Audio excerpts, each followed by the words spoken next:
President Trump is back in Washington following his 9-day, 15,000-mile trip to the Middle East and Europe. Today, Errol Barnett discussed the trip and what's ahead for the president with our chief Washington correspondent, John Dickerson.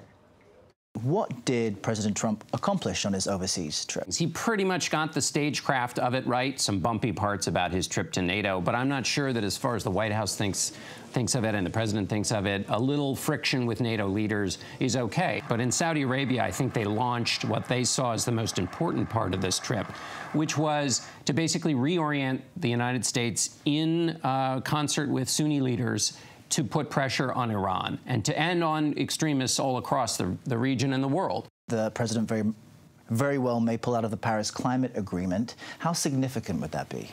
Well, if the president pulls out of the Paris Climate Agreement, it is obviously a signal to European leaders that this is a different kind of president. He listens to allies, but only so far. Now, President Trump is back to tweeting his unedited opinions this morning, telling people, among other things, quote, many of the leaks coming from the White House are fabricated lies coming from the fake news media. Are his supporters still buying that same excuse? His supporters that buy that line is a shrinking group.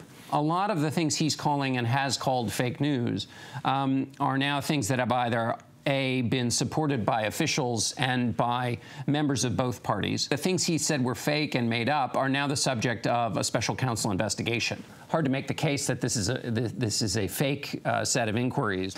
The president's son-in-law and advisor, Jared Kushner, is now under not just a media spotlight, but his contacts with Russian officials are under FBI scrutiny. Jared Kushner has said he's willing to talk to federal investigators and also to congressional investigators. So going back and changing that would be a problem. But if he becomes someone that the federal investigators talk to about what the president may or may not have said about influencing or trying to slow down the FBI investigation, Jared Kushner has to worry about what he says to those investigators. Staffers who work for a president can get in jeopardy if they are defending the president the way you might in a public kind of PR campaign versus the scrutiny and the rigor that you have to maintain when you're talking to federal investigators.